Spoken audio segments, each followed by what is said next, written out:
Գյուրջան Կասկադ, հասանելի բնակարաններ 65 ամիս մարման ժամկետով։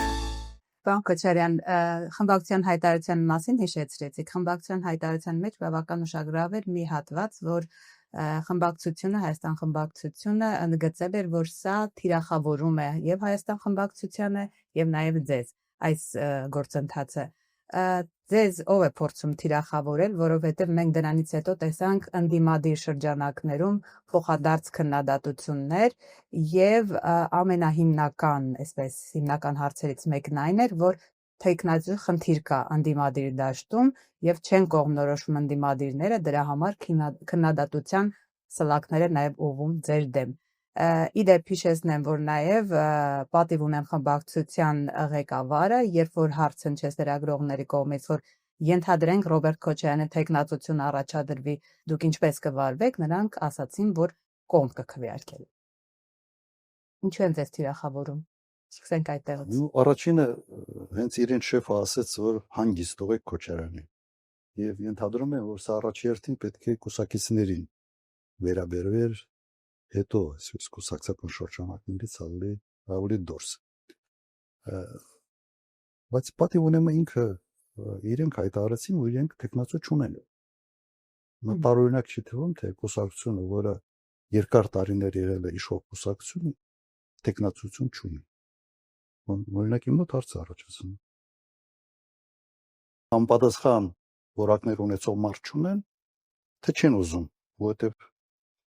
հեռանկարը չեն տեսնում։ Համոզված եմ, որ համապատասխան որակավորում մարդիկ իրենք ունեն իհարկե։ Հեռանկարը չեն տեսնում, դրա համար տեխնացու չունեն։ Հիմա Հայաստան դաշինքը ունի վարչապետի տեխնացու։ Մեր ֆրակցիայից միայն մի 8 հոգի կարան վարչապետ լինեն իրենց անցած ճանապարհով եւ փորձով։ Բայց կրկնում եմ, մենք ուղղակի մարդ չունենք, որը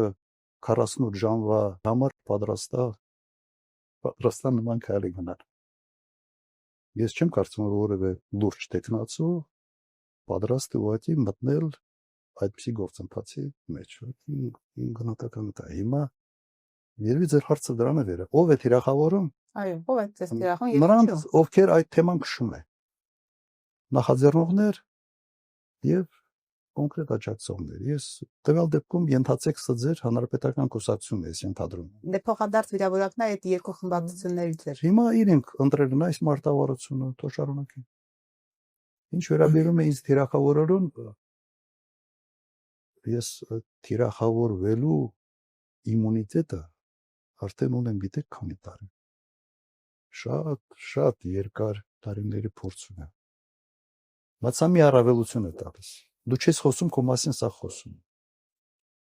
Ես 2 տարի չեմ խոսացել, իմ մասից խոսում եմ։ Գիտի, դա քաղաքականության մեջ տված չի։ Մարդ կա, որ ինքը չի խոսում 2 ամիս, իրեն մոռանում է։